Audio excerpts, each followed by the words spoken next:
So, Meralco tsaka Terra Firma, no? So, wala namang nabago dun eh, no? Obvious naman kung sino yung kailangan manalo. Pero ang kagandahan dun, may mga player na nag-contribute, ibang player maliban dun sa usual pagka Meralco. Alam naman natin yung sino talaga yung mga kumakayod sa laro, sa opensa pag nandyan yung Meralco. Pero itong game na to, nakakatuwang makita na si Raymar Jose maganda laro, si Pasaol maganda ang laro, no? Yun eh. Usually kasi hanggang kay Karam lang maganda laro. Karam, Quinto, Newsam, Almasan. I mean, kahit si Bates umi-score na ngayon si Bates. So talagang ganado lahat ng Meralco. Pero ganoon naman talaga dapat pagka alam mong ang kalaban mo medyo tagilid. Ganun yung pinakita ng Meralco.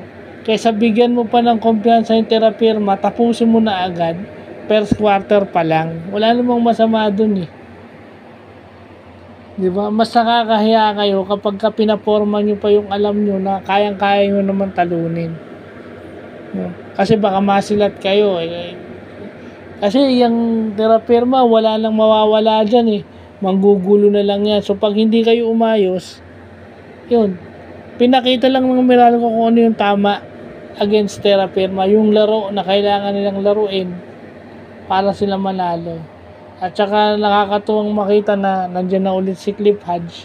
Pero yung mga player nga, yung Pasaol at saka yung si Toto Jose, nakakatuwang makita, at saka si Bates na tumutulong na sa opensa ng Meralco. Sana gamitin pa yung tatlong player na yun, no?